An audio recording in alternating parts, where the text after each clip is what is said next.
একজন ডাক্তারের বিপরীতে 5 জন মেডিকেল টেকনোলজিস্ট থাকবে, কিন্তু আমাদেরকে মূল্যায়ন করা হচ্ছে না।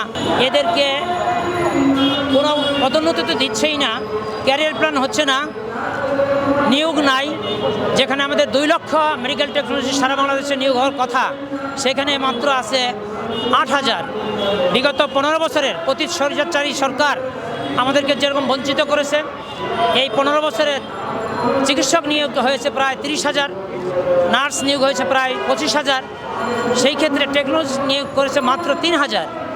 এই জন্য আমরা বলতে চাই, বিশ্ব স্বাস্থ্য সংস্থার নীতিমালা অনুযায়ী একজন ডাক্তারের বিপরীতে 5 জন মেডিকেল টেকনোলজিস্ট থাকবে, সেইখানে 0% নাই।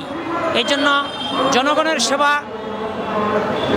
ব্যাপকভাবে 18 কোটি মানুষকে সেবা দেওয়ার জন্য আমাদের প্রচুর মেডিকেল টেকনোলজিস্ট উপজেলা থেকে মেডিকেল কলেজ, জেলা হাসপাতাল, বিশেষায়িত হাসপাতালে মেডিকেল টেকনোলজিস্টের কমপক্ষে 1 লাখ, মিনিমাম 1 লাখ পোস্টের প্রয়োজন। সেখানে পদ সৃষ্টি করছে না, নিয়োগ দিচ্ছে না, এবং যাও নিয়োগ দিচ্ছে সেগুলো তৃতীয় শ্রেণীর কর্মচারী হিসেবে রাখছে।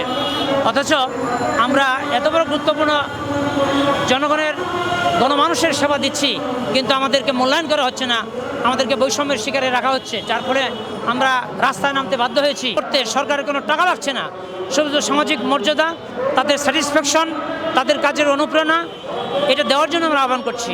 তারা ফার্স্ট ক্লাস হচ্ছে, ডেপুটি ডাইরেক্টর হচ্ছে, ডাইরেক্টর হচ্ছে, কিন্তু আমাদের সেরকম পরিদপ্তরের মাধ্যমে আমাদের জাতীয় দাবিগুলো বাস্তবায়ন করতে দাবি করছি এবং ক্যারিয়ার প্ল্যান দাবি করছি।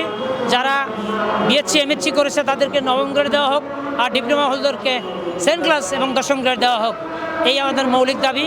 এই দাবিগুলি আপনাদের মাধ্যমে গোটা দেশবাসী এবং সরকারের শীর্ষ পর্যায়ে পৌঁছে দেওয়ার জন্য উদাত্ত আহ্বান জানিয়ে আপনাদেরকে ধন্যবাদ জানিয়ে আমার বক্তব্য শেষ করছি।